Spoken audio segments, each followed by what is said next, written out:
Hey, what's up, guys? Christian Brindle here, and I am back with somebody doing big things in the insurance space. I'm back with Norma Johnson, who has been on the channel previously. We did a video together, and it was incredibly insightful, informative video go right before AEP, and I think it did a lot of good for agents. This past selling season. Norma is the founder of Strategies for RX Savings. Norma is a former pharmacist for many years, and Norma is just expert, right? Top of the line expertise, all things prescription drugs, prescription drug coverage, and everything else in between. Norma, how are you today?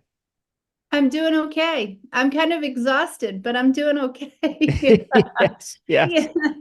So it's like, for the record, of course, everybody says former pharmacist, formerly working on the bench. Technically, I'm still a pharmacist. I'm licensed Okay. in Mississippi, Ohio, and Tennessee. And Yes. I'll always maintain my licenses. So which means I get to do both pharmacy CEs as well as insurance CEs every year. But that's my passion, right? Is Yeah. really being in the drug space, and that's why I'm here. Yeah. Yeah. Yeah. Well, I think we got a lot of important things to talk about. Last time we talked, it was pre-AEP. Yes. And there was a lot of talk about the impact of this past AEP on prescription drug plans and drug coverage in general on Medicare plans due to the Inflation Reduction Act. We've kind of, we went through AEP. We kind of Hmm. got a glimpse of kind of what it was looking like. And, we were talking before we started recording about, the challenges of this past AEP. I know internally we had to rewrite a ton of people. We just had and I think a lot of people did, way more than we had in many years previously. Talk a little bit about this past AEP, how you feel like it went. Was it kind of in line with kind of what you were expecting? And then let's kind of talk about going forward because, I think you hit it right on the head, before we hit record. We're not out of the woods yet with this. There's a lot more to Oh, come. we are so far out of the woods. Like I mentioned a few minutes ago, it's I kind of we're knee deep, and we're going to quickly get over our heads. Yeah.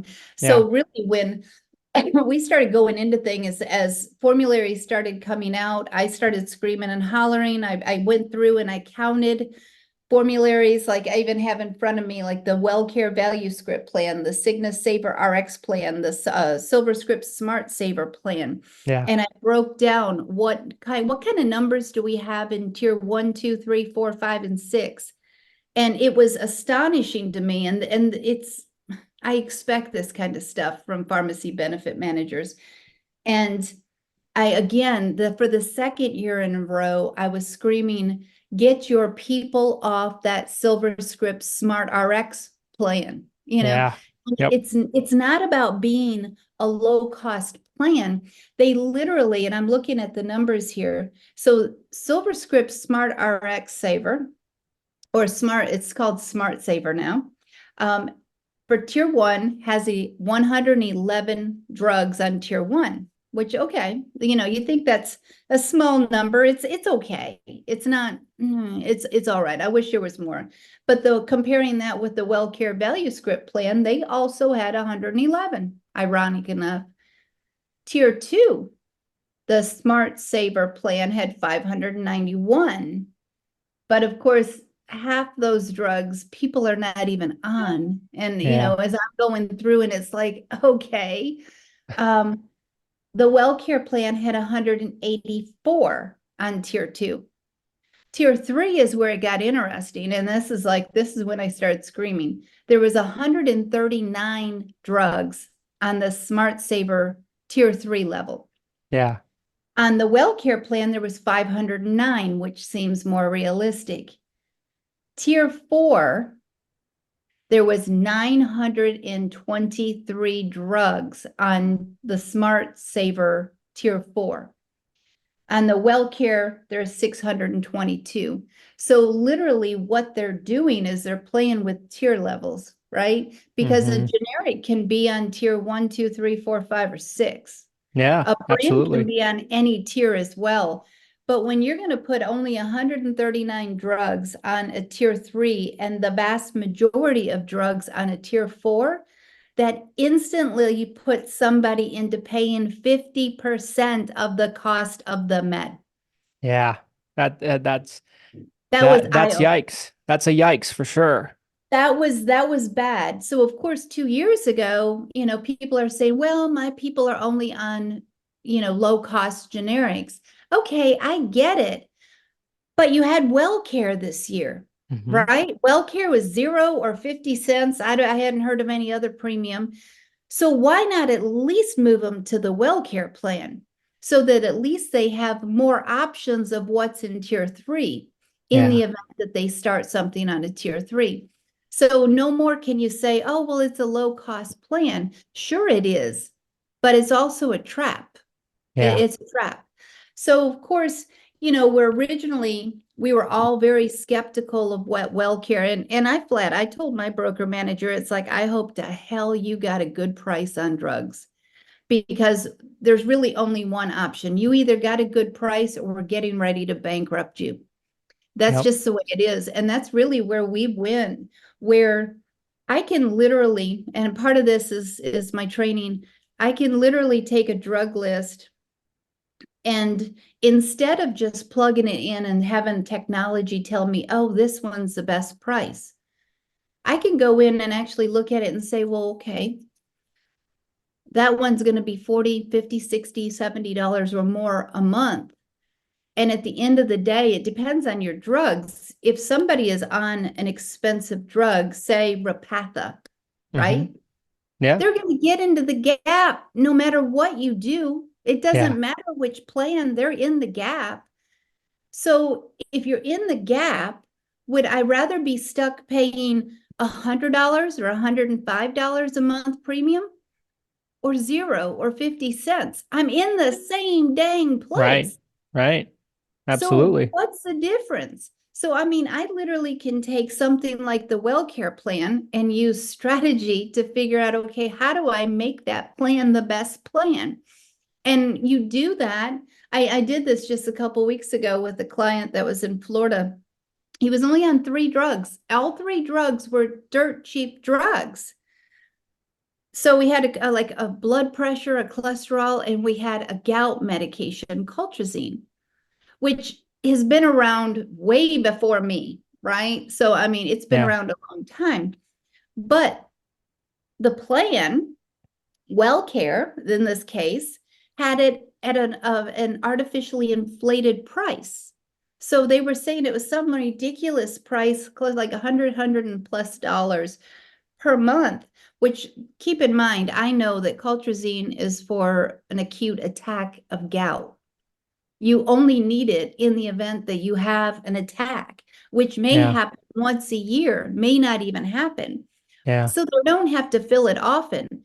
But by them having it so priced so high, they came in like fifth down the line of looking at the comparisons. Yeah. There was another plan that was like 50 some dollars a month that was up on top. And I'm Zooming with these clients, and they see the same thing I'm seeing. They see the structure and where it's going in price. And I tell them, it's like, you know what? I'm going to make a suggestion. We're going to go down here to this zero, and that there's, for their state, it was in Ohio, it's a 0 premium plan. And I said, and I pointed out to him, I said, you see the difference in price. Now I'm going to show you how to make that work for you. So we literally went in and took colchicine off, and it immediately went to the top. You can get a 90-day supply of colchicine for like $30. That's going Yeah. to last Yeah. a year. So why And are you going to pay 50 some dollars for a plan when they could be paying 0 for a plan? It's yeah, beyond, I think it's beyond. a great point because, with a lot of these prescriptions that are as needed, maybe they get it, like you said, maybe they get it filled once a year, maybe they get it filled twice a year, something like that. There's so many times where an agent will run a comparison and they'll just look at the bottom line of the number and they're not factoring that in. I think that's, that's so vital to pay close attention to and just kind of have that awareness of, hey, this prescription is probably not going to be as much of a factor as a lot of these others. Well, and that's part of what I bring to the Medicare space that agents haven't had in the past Yeah. is somebody saying the clinical stuff, right? Or somebody pointing out what may not be obvious, but is obvious to me because of my years of in the pharmacy. Yeah. So I mean, I can't blame agents, they don't know. Yeah. And that's what I'm trying to do is get them to see the bigger picture, see the whole industry, see where the challenges are, and then be able to help your client best maneuver those challenges. And it doesn't have to take a lot of time. You just need the tools to do it. Yeah. You know, so and that's another topic. But you know, one thing, and I mentioned to you, and it definitely I need it out. I need it out on your platform because you have a wide reach. We were all thinking, and this is coming from the feds, where it's saying we're going to, of course, lower the cost of drugs. And of course, you know, we all know what I think on that because it's like, for whom? But there was talk about our premiums, right? And even I fell for it early, you know, at the end of the summer, early fall.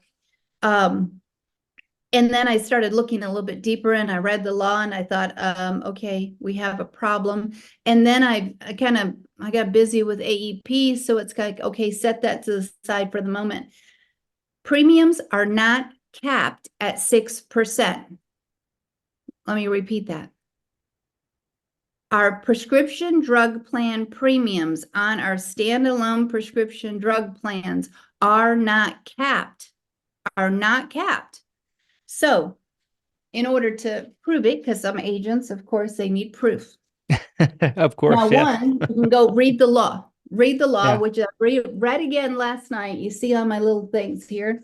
So literally it says in the law, the base beneficiary premium under this paragraph for a prescription drug plan for a month in 2024 through 2029 shall be computed as follows.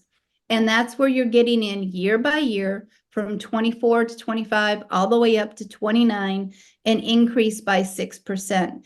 That is the base beneficiary premium. That is not our premium that our seniors pay. So of course, I read, this was published November 8th of 2023, and some people may read, some people may not. This is from KFF, right?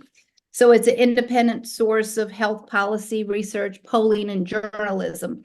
They had an article, it's titled Medicare Part D in 2024, a first look at prescription drug plan availability, premiums, and cost sharing.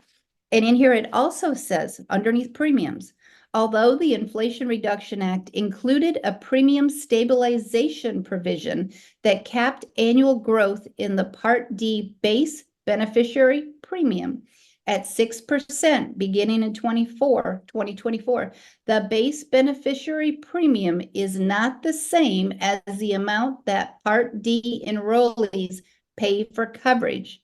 And the law did not cap the growth of individual plan premiums to 6%.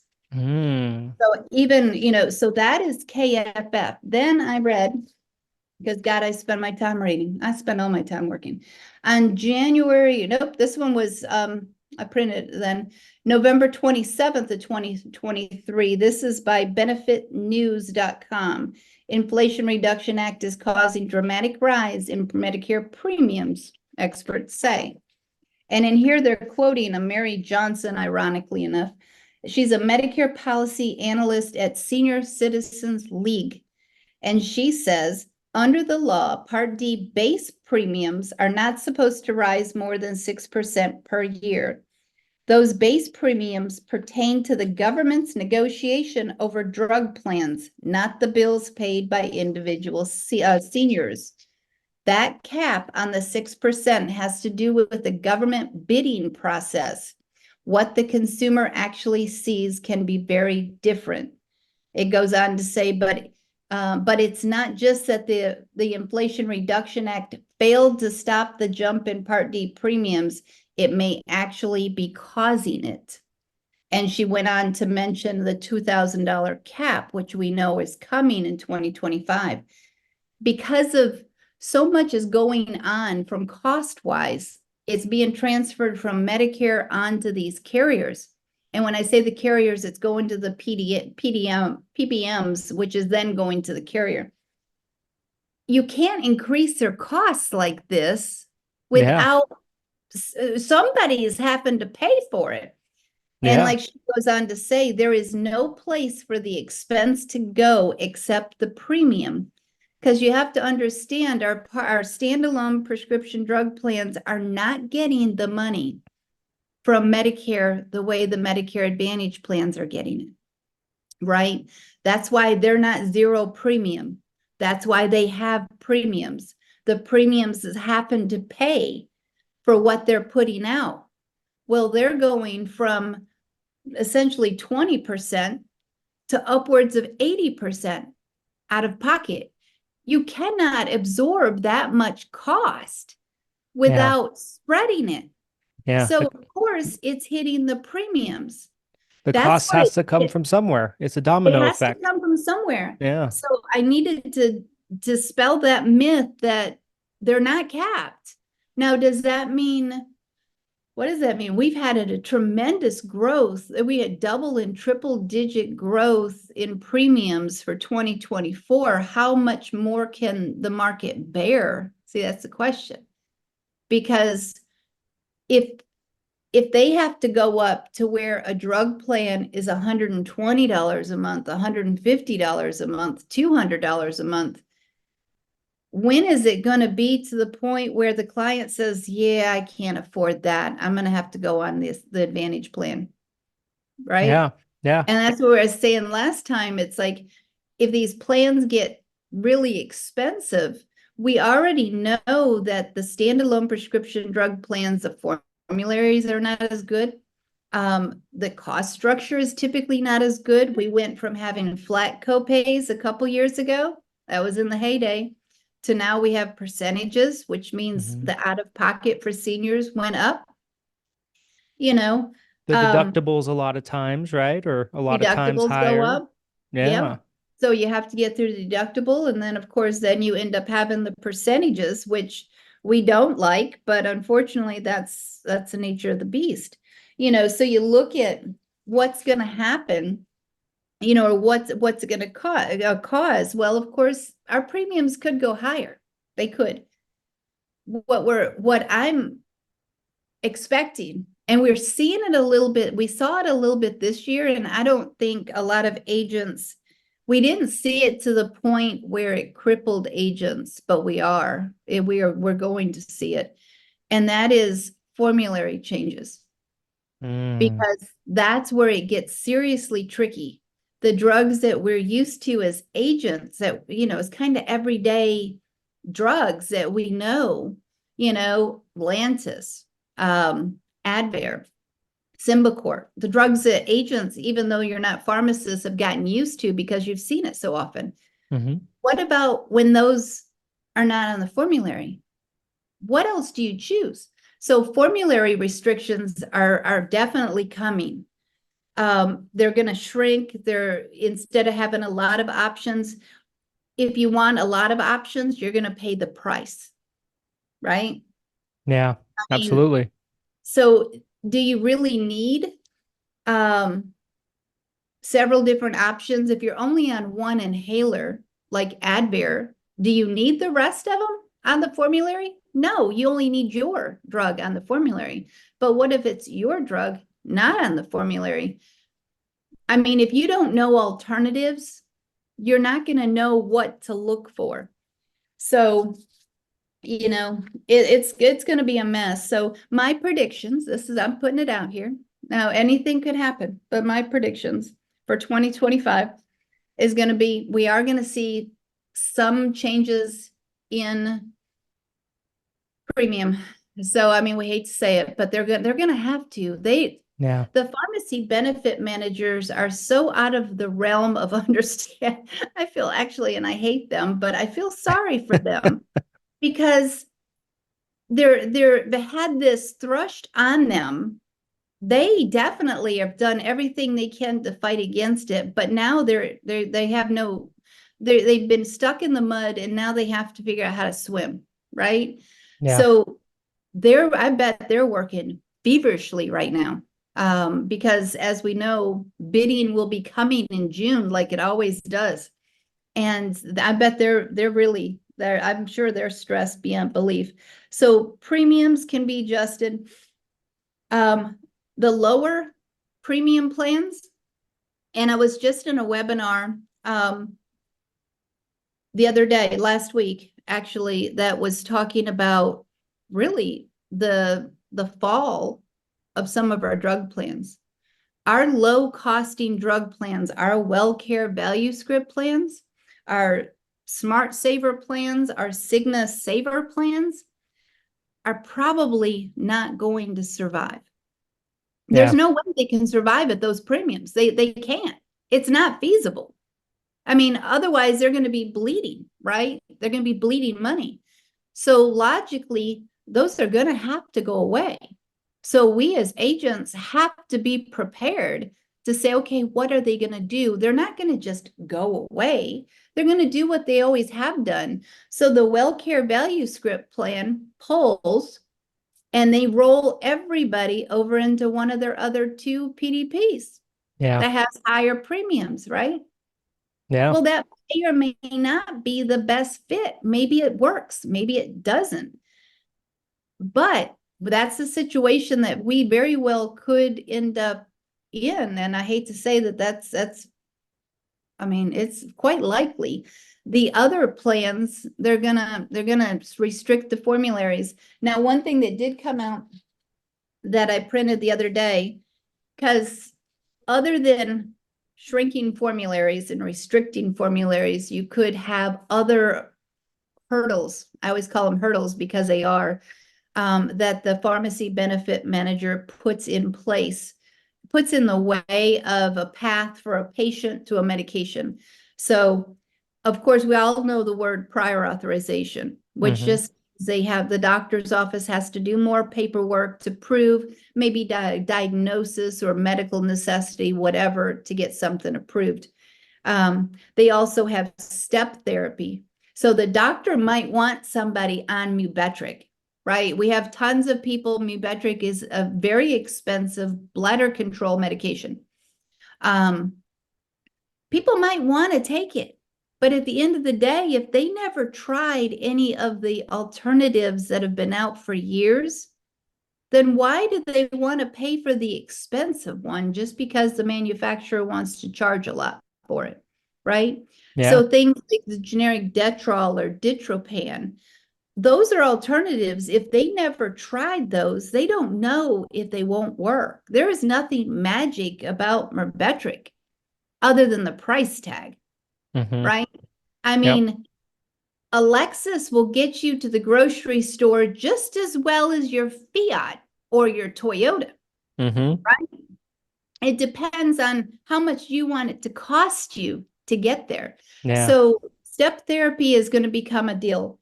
Quantity limits, well, they have to be within therapeutic levels.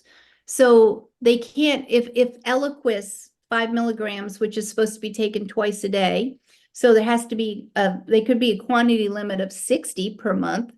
They can't come and say 30 per month because that's subtherapeutic. So they can't say that. So they're limited on what they can do there. Step therapy is going to become a thing because the government got ahead of prior authorizations. So this is actually, it started January 1st, where CMS made a rule for prior authorizations. So it requires that coordinated care plan prior authorization policies may only be used to confirm the presence of a diagnosis or other medical criteria and or ensure that an item or service is medically necessary. So they can't create a whole lot of prior authorizations. They can have it, but it's only because they're trying to confirm the presence of, it's like saying somebody wants to take Mounjaro, right? Well, okay, Mounjaro can be used for type 2 diabetes or weight loss. So prove to me that they're diabetic. And this is going to come back to our doctors. Oh my God, the amount of time it's going to take for doctors to get through this is going to be horrendous as well. And Yeah. some of them just say, I'm not dealing with it. I'm going to stop taking that insurance. Well, they're going to have to stop taking all insurance, because it is going to be what it is, you know. So, I mean, we're in for, I mean, hopefully by the time we get through 2025, we'll be through the brunt of it, and 2026 can go back to being normalized.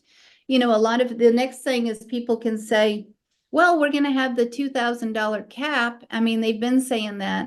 And it's like, that's fine and dandy. The people who are going to benefit are the people who are on those expensive drugs, right? The really expensive drugs to make them get into catastrophic, the cancer medications, the Humiras, things like that. Those people were spending thousands and thousands of dollars. And yes, the cap is going to help them. Unfortunately, everybody else is going to have to pay for it. Yeah. And Yeah. they're going to pay for it by premium. They're going to pay for it by formulary restrictions. But they're going to essentially, there is no way a pharmacy benefit manager, there is no way that they're going to graciously say, oh, well, we'll let it cut into our profits. Nope. They are not. They are absolutely, I'll guarantee you with my life, they will not. They care more about profits than they care about patients. They always have, always will. I spent 20 years with one, so it's like, no. So the price will be passed on. I just think all of this started coming to light, even before October 1st. So when I got to October 1st, man, it's like I'm really no longer an agent. I maintain my client base, but I haven't pursued new clients and since I really started down to the path of doing the university. But it has grown so much bigger than that. So I spent the bulk of AEP. I focused on my drug plans. I mean, I literally had to make sure that my people on standalone drug plans were still on the best plan. I moved people off of other plans onto the WellCare plan, right? But I told every client, it's like, okay, we're going to enjoy this plan for 1 year. I said, but when they call you or when they mail you things, because I told every one of them, it's like their lowering of premium is a game play. They want millions of people on their plan. And then they're going to market to you because now they can. So yeah, they started that before AEP was even over. That I had people getting things in the mail talking about Advantage plans. People are getting phone calls. So you have to just tell your clients, just don't answer the phone when WellCare calls. Unless you called them ahead of time and need them for something, just ignore them. Let's ride the wave for the year. And then we'll see what we have to do next year. So I mean, we know it was that, but I think I'm not going to be shocked if the value script plan doesn't go away and they try to roll all of our clients into one of their more expensive plans. I'm not going to be shocked one bit. Yeah. Yeah. I think we've definitely seen it before, right? In recent years, we had the year 4 or 5 years ago where Humana rolled their Walmart plan into their Premier plan and came out with a new Walmart plan, right? Then we had the Mutual of Omaha, the first round, I guess, of Mutual of Omaha prescription drug plans, right? Rolled it into their higher cost plan. We've seen it a lot, and then so I think it's WellCare or perfectly. Cigna that had 6 plans in 2023 or 2022, and then they went to 3. I think it was WellCare because Okay. they bought with the CVS and Aetna acquisition, right? Remember they bought Right. they bought they bought Aetna, and then they didn't feel like they needed SilverScript and Aetna PDPs, so they sold the Aetna PDPs off to WellCare, so they had all these freaking plans, and then they condensed them and everything like that. And yeah, I mean it's perfectly reasonable, I think, to kind of expect that what you're saying because we've seen it before, and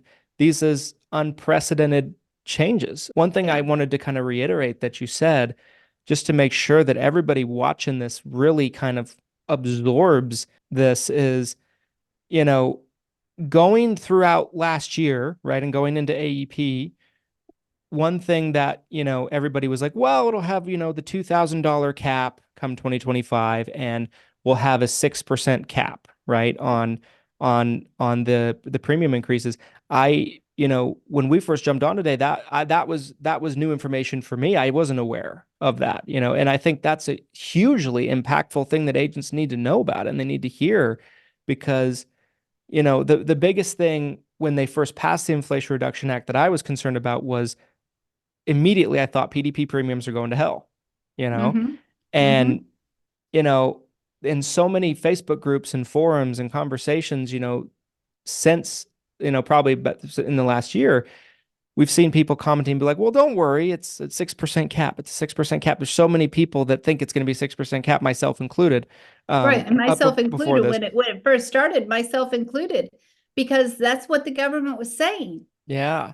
And Yeah. then when I started running into these other articles, of course, it's like, wait a second, let me go Yeah. back.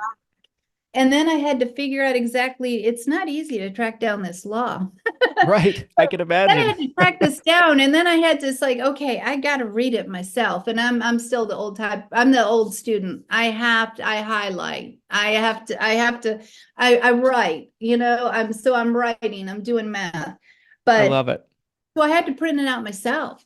And then it's still, I had read another article, and I think I have it out in the other room, that where I circled where they had said that premiums are capped, and it's like, wrong. Yeah. Somebody Yeah. needs to contact them, and I would hope somebody has by now, to say, yeah, that's wrong. Yeah. Now, how much room is left for them to go up? I don't know. It's just like the price of gas or price of everything else. If somebody's willing to spend $200 a month on a plan, I guarantee there's a carrier out there that will put it out. Yeah. But how many people are willing to spend $200 a plan before they say, you know what, I'm only on generics. Do I really need it? Yeah. And the question at the end of the day is, well, with the base plan being the one that is being frozen, right? So I don't even have that named out, the base beneficiary premium. Though that, if I'm not mistaken, and I have to go back and actually look, but I think that is more of what is used. I know it's used in the whole calculation of everything, but it's only one component. But if our base beneficiary premium comes from that technically that would have an effect on our late enrollment premium, right? So our penalty, that's what it's going to have an effect on. So that's good, but it guarantees us a 6% increase in that every year, because it's in the law. Every year it's going to go up 6%. That's what it says.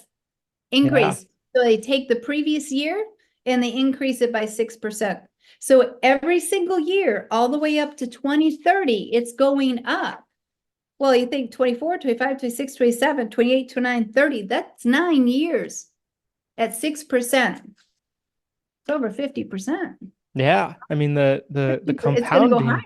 the compounding of that is, when you really look at it over over a longer period of time, is shocking. Like, one thing that we talked about previously, and I, after this conversation, I think I feel stronger about it than maybe I did last time we spoke, but Med Sup probably is just going to shrink and shrink and shrink and shrink till it's just a commodity.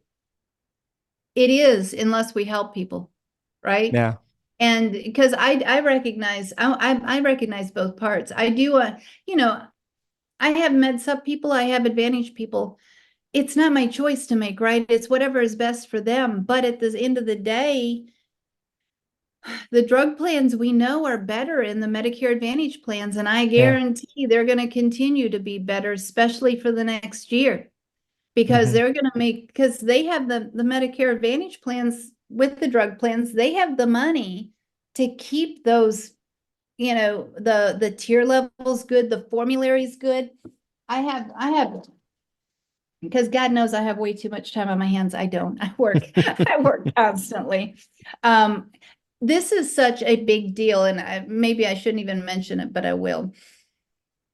I have got so much going on trying to bring to agents. I mean, okay, university, I'm bringing a platform. I've actually, because you know, I have a database. Yes. But I had a website and then I attached the database. It's nowhere near where it has to be. So starting, really, it was October 1st, I'm trying to handle AEP and redesign an entire database and hire a SQL expert. I mean, I have done some crazy things since October 1st, but it's like, okay, I have to get ahead of this train because I'm bringing this knowledge to the Medicare space. And I almost feel burdened by it, the fact that, okay, I've got to help everybody. And in turn, if I want to help everybody, I have to help agents because they have the access to everybody, right? Yeah. I'm only one person. I can't help everybody. It's not logical. But if I help agents, then they can help their clients. And the bigger the word we make it, then the more people are going to be helped. So I knew I had to go back and look at that. And instead of where the website that I came out with, June 1st, is built on WordPress. And of course, the database, yeah, it functions. But like I said, it doesn't give anywhere near the amount of information it needs to. And there was no way a WordPress website was going to handle it. So I literally have hired another company in order to build this site from ground one. It's not a prepackaged, it's not on WordPress. It's on the state of the art. It's going to rival Amazon, Apple, Microsoft, you name it. It's on their same platform. I mean, I've put everything I have coming in is being spent for this venture.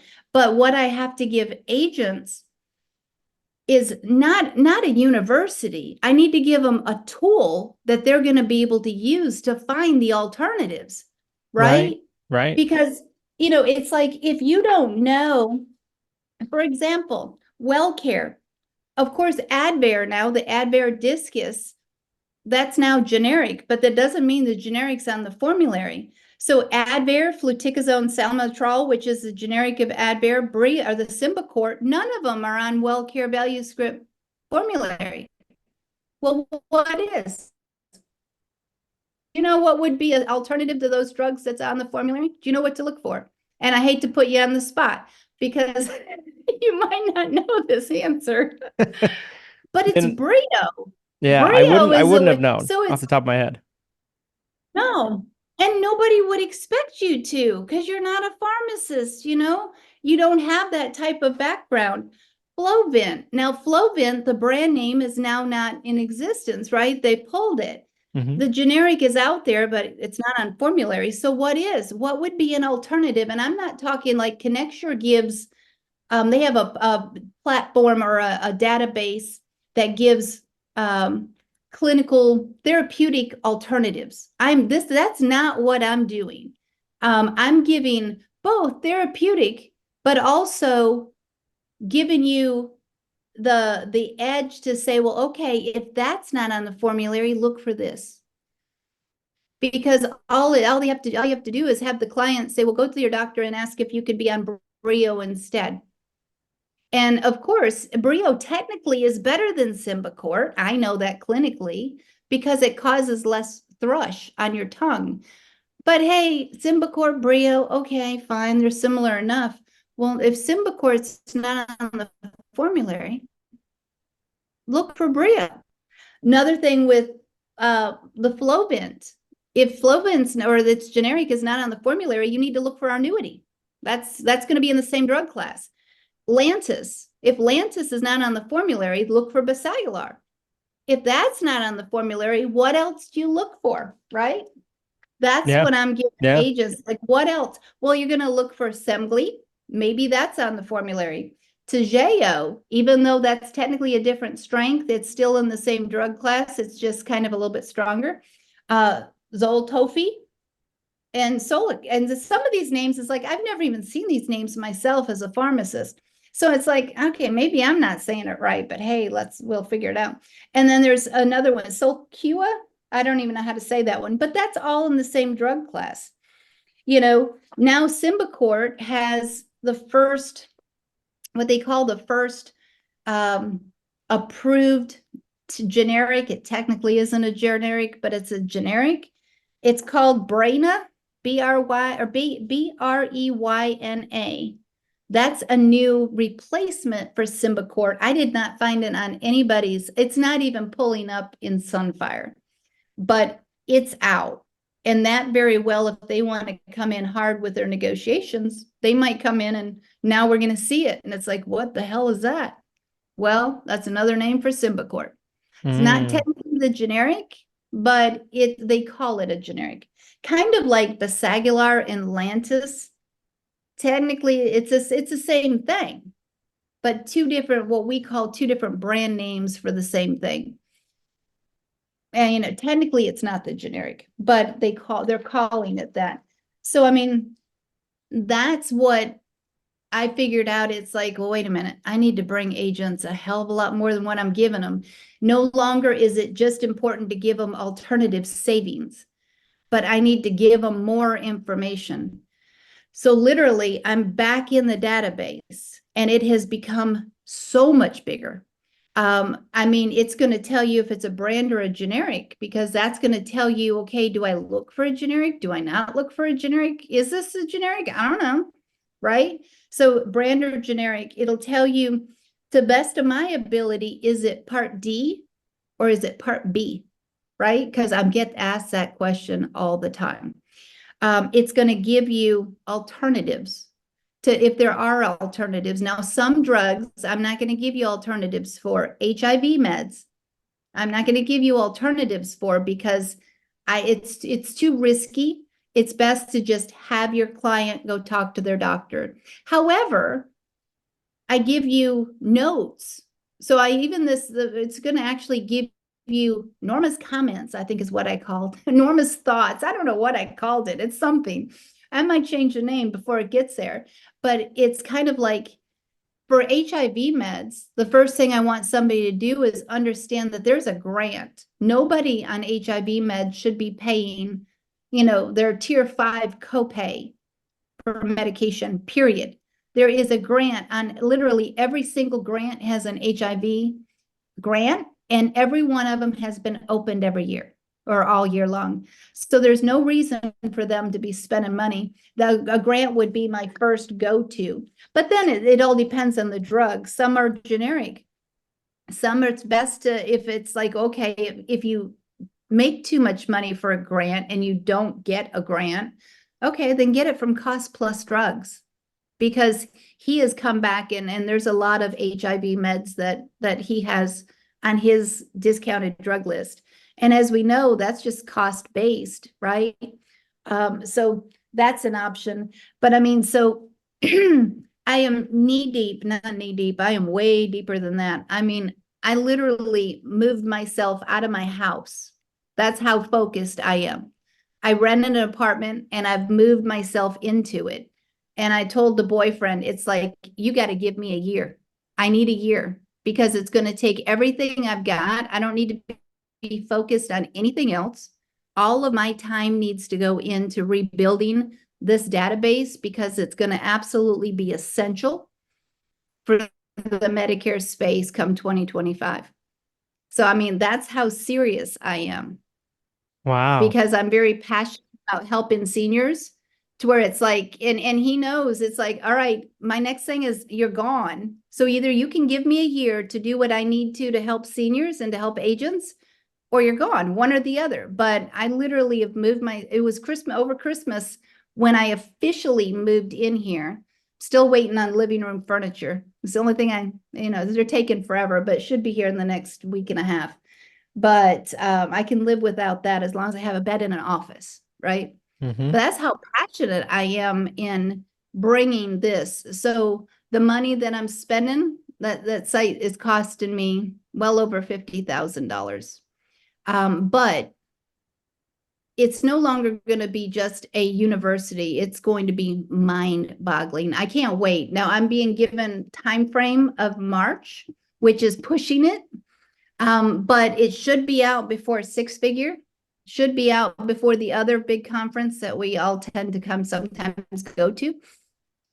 But I mean, like I said, this is being built from ground up, and the database is being built first. So in it every single day, I have 2 other pharmacists that are in it.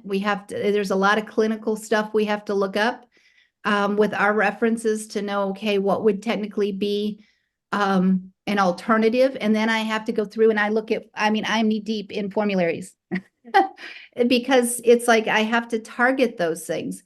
The university part is just fluff. Now, granted, will it be a component? Sure, but it's not going to be a component of the main screen. So, I mean, this is something that's going to rival I know places like Sunfire should be knocking on my door. ConnectSure has their therapeutic alternatives, nowhere near what I'm bringing. They should be knocking on my door. FMOs, Integrity, Premier should be crawling up my steps, trying to say, okay, our agents need this, because it's going to be that life-changing. That's very exciting, to hear. And, it's exciting to see all the work that you're putting in. I can certainly appreciate that, because, my whole life, it seems like, is dedicated to the industry. So anything that's good for the industry, I am always a fan of. A question I think might be relevant just for anybody that watching that might already be a university member. This new platform that will be coming out, will they be transitioned into the new platform automatically, or will it be a separate thing? Do you know yet? No, I made a promise, and I stand very, very hard on if I make a promise, I stick to it no matter what. I told everybody that joined everybody that joined by midnight, October 14th, that I would freeze their membership rate at $50 a month. I guess I kind of knew that I was going to have to work on something else. I didn't know exactly what, and I didn't know what it was going to grow into until during AEP. But when this new program or the new platform launches, oh yeah, that price is easily doubling to $100 a month, hands down. I think it needs to. I think it needs to. And it's going to have to. And, if you look at it, it's like places like Sunfire. If you're an agent, you can't get your hands on Sunfire. You have to go through an FMO, right? Yep. You absolutely. have to go through somebody else. It's unaffordable for an agent. Right. Yeah. And I don't see it. Maybe I do see it. I just don't, I just haven't, it hasn't really hit me yet. But it may get to the point where, yeah, you have to go through your FMO in order to, or have to go through Sunfire or whatever to get access to it. But at this point in time, no, an agent can still get it. I did tell my university members when I made the decision to rebuild the database, it's like, okay, hold on tight. I'm going to get really quiet for a bit, but I have other people in like the Facebook group answering questions, and I jump in if I need to. But I'm laser focused on making sure I bring everything I say I'm going to bring is going to be brought no matter what. So I said, make it very quiet because I got to put my head down. I said, just make sure you keep your membership active, because you will be frozen at that $50. So, I did tell people, and this is something that you most certainly, or you could chop this part out if you wanted to. We won't do that. Well, if an agent has been thinking, I'm trying to get that sun out of my face. If an agent was thinking about joining and they haven't joined yet, up until, and I told my members this, to kind of spread the word among their friends and their agents that they know. For agents that join before I launch the new platform, It's still $50 a month. And I at least I will let them get in. So people hearing this, I will let them get in at the $50 a month. And also freeze them as long as they stay active. But I'm given late March. Don't wait until then to join, because I guarantee when it launches, that price is going to be double. I promise you that. I mean, it's the entire thing is being redone, but the value is in that database. You do not want to be in, unless you want to start Google searching, and I don't suggest it, because of course, even a Google search doesn't give you actually correct information on what is an alternative. What else do you look for? Because if I put in what I'm seeing in formularies, right? So it's like, okay, Humana doesn't have, and I was, let me find my, because I know I'm running out of time. But let's see, like the Humana MAPD, Humana Choice PPO plan, right? This is their MAPD. I wanted to kind of see, okay, how's that formulary stack up compared to their standalone PDPs? So rapid acting insulins, you have Viasp, which of course is a substitute for Novolog and Humalog. Again, you're going to start seeing that Viasp. Insulin Lispro is out. It's a generic of Humalog. Technically, could be the generic of any of these others, but at least from what I'm being told, the box looks just like Humalog, but it has Insulin Lispro on it. So I'm assuming that's where they're going. There's also one that it's been funny with me and my pharmacist that we've been looking at this name, and we are going to say it's Lyjumbi. It's Lyumjev. It's another insulin, same category, but so literally they have all of those on that plan. But then if you look at all of their PDPs, they have Viasp, they have Novolog, they don't have Humalog, where this other one has Humalog. They have Insulin Lispro, which is the equivalent of Humalog, and they don't have the Lyjumbi. So, I mean, it's much less than what that MAPD plan is. So you have somebody that's on Humalog. Well, then you're going to think, well, okay, Humalog, okay, Novolog, same thing. Well, what if you're on the WellCare plan? You're looking at the WellCare plan. Humalog, Novolog is neither one on the formulary. What else are you going to look for? Right? Yeah. And it's staring you right in the face. It's on their formulary. But if you don't know as an agent, what am I supposed to look for? Then you are crippled. And what it's going to do is it's going to take you a ton of time to figure out, okay, what else is on the formulary? Agents have never been in this predicament. Yeah. They really haven't. And this is just the beginning, of when it started, though. These are just the main drug categories. What about when it gets to the smaller drug categories? It's going to be mind-boggling. So those are things that I'm given tools. And so the university part, other than it will have my prescription drug training, one thing that I did launch that I think I mentioned the last time I was on here is my prescription drug 101 PowerPoint. That's not right. Medicare. It's not a Medicare presentation. Therefore, it doesn't have to be approved by Medicare. So I have the, prescription drug one, right? How to find savings on prescription drugs, right? And then I released the prescription drug 101. So right now it's on the university. So if agents want to be able to give the first and only prescription drug 101 PowerPoint and not just Medicare 101s, then they have to be a member. Yeah. But I will promise you that if somebody is watching this and they join before I launch this new site, then I will freeze them also at the $50. That's quite the offer. That is quite the offer. But if you delay or you let, some people, it's like, I know things can change. It's like, I'm sorry, there's just too many people in there. I don't have time to run your card that declined down. I'm sure you're getting notified, right?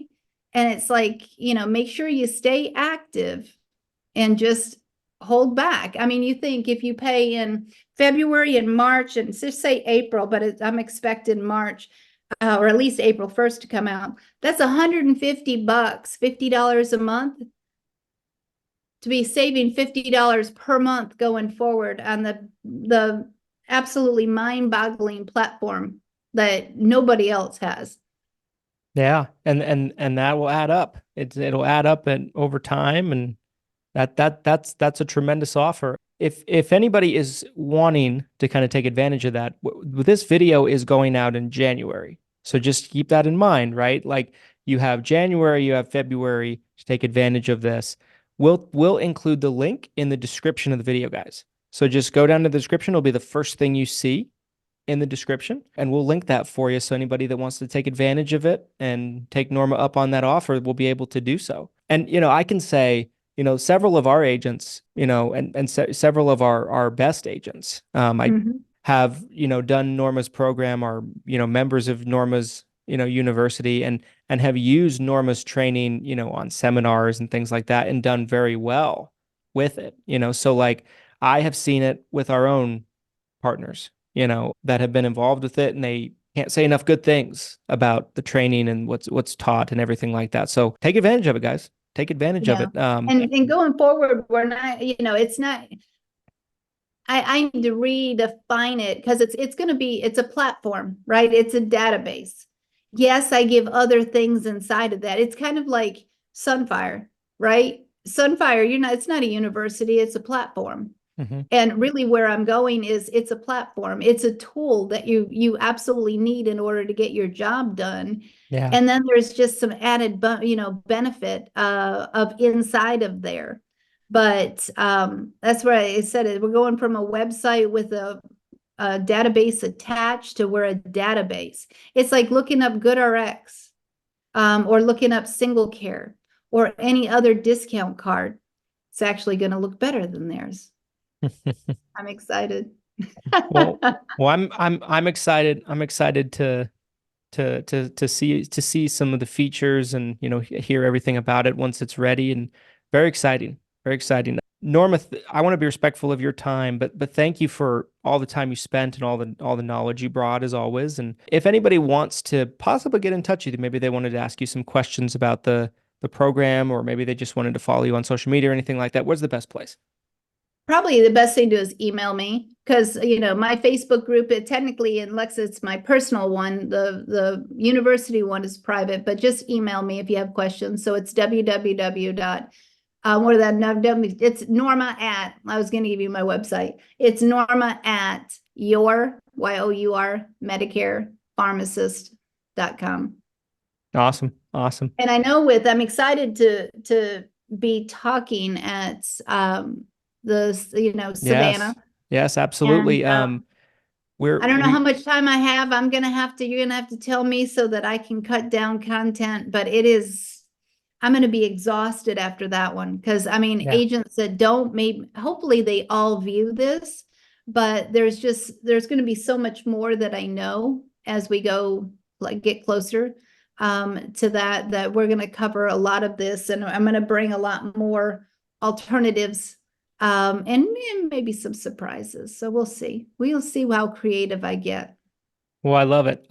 And of course, I for one am extremely excited to have you at the event, and have you speaking. If anybody didn't know, we've put it out there publicly, but I don't think everybody sees everything that we put up. Norma is going to be speaking at the event this June in Savannah, Georgia. So make sure to get your tickets.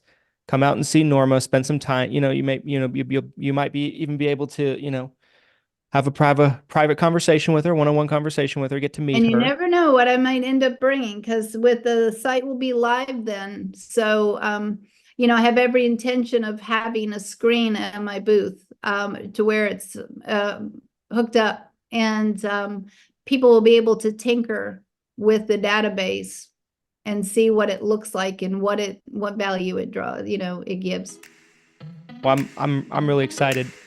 Norma, thank you as always for all of your knowledge, all of your insight, and all the work you're doing for the industry. It's always great. And guys, take advantage of this offer.